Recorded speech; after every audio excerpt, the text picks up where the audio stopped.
Hi folks, I guess this is part 3.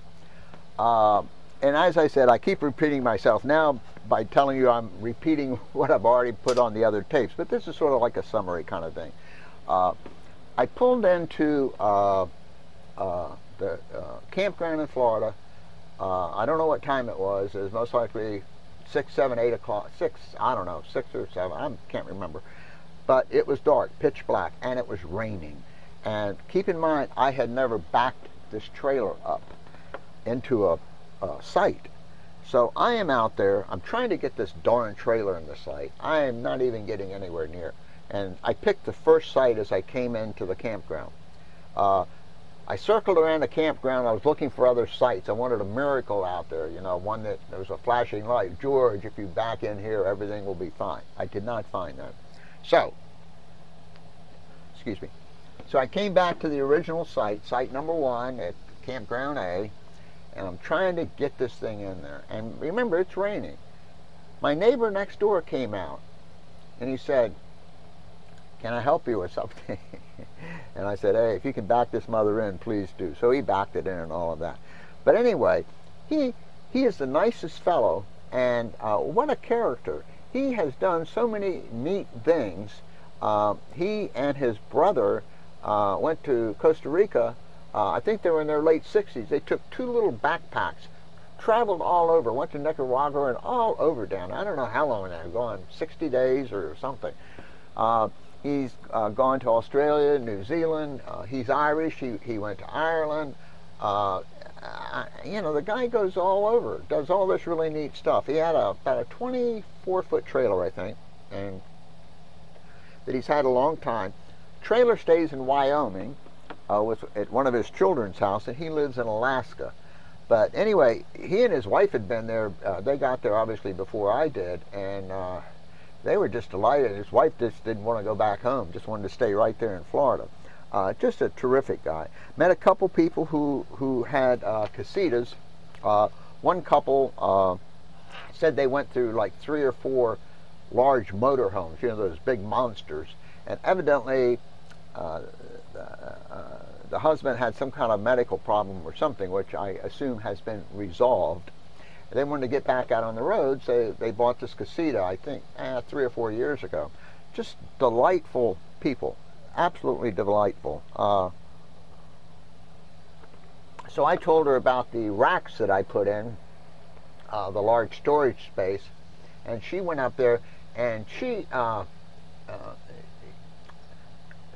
if you all have watched all this mess, you may remember I bought a large rack for the microwave place. I bought a small rack for the place over the stove area. What she did is she bought 2 of the small racks and put in the microwave place, so they're, you know, jammed up like this, and it's a much better deal. So if any of you all are thinking of getting those racks that I described to you in one of the other tapes, measure carefully, and I think if you buy 2 small racks, they'll both fit in the large area here where the microwave is supposed to go.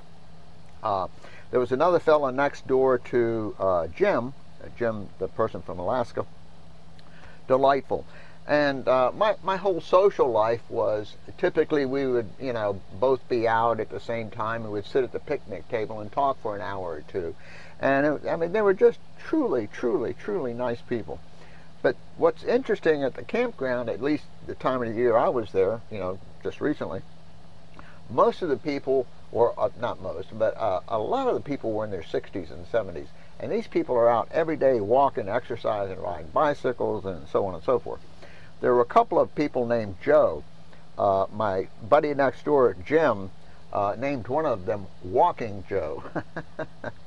Walking Joe walks about, in one of the other tapes I said 20 miles a day.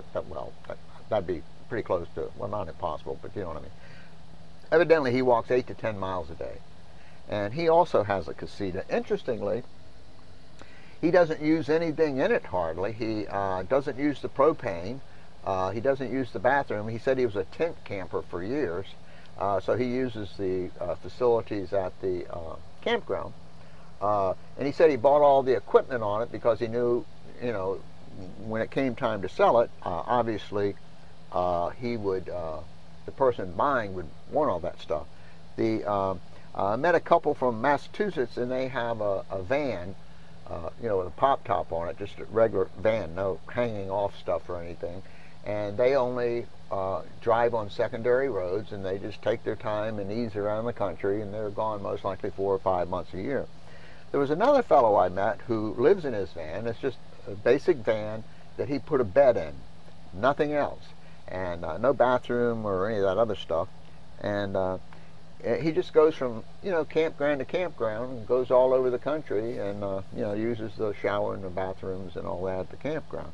So I met some really interesting people. They were all pleasant, all friendly.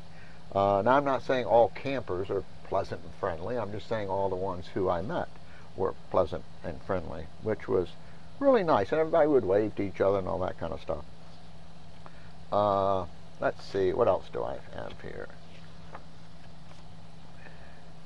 Oh, the storage. I'll tell you, the more I'm in this trailer, it's got a heck of a lot of storage. It really does. I still have a lot of areas, or I can still jam some more stuff in there. And the obvious thing is when you first start off in this, like I have, when you get home, take a look at what you didn't use.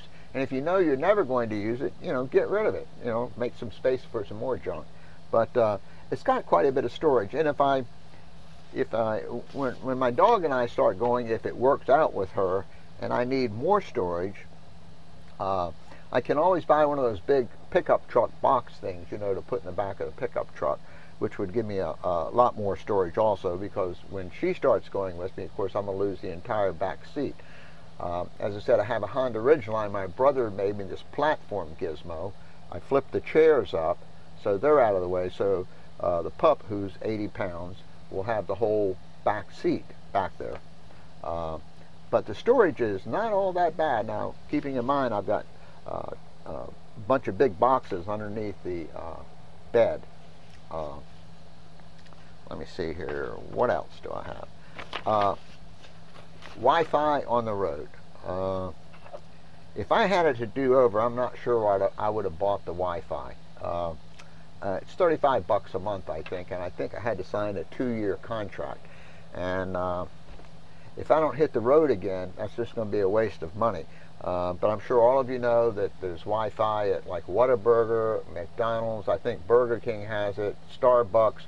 You can go to the local library or what have you. And unless you just can't pull yourself away from the internet, pull yourself away from your emails, and unless you're going to be traveling a lot, that is a long-term commitment. As I said, I think it's 2 daggone years.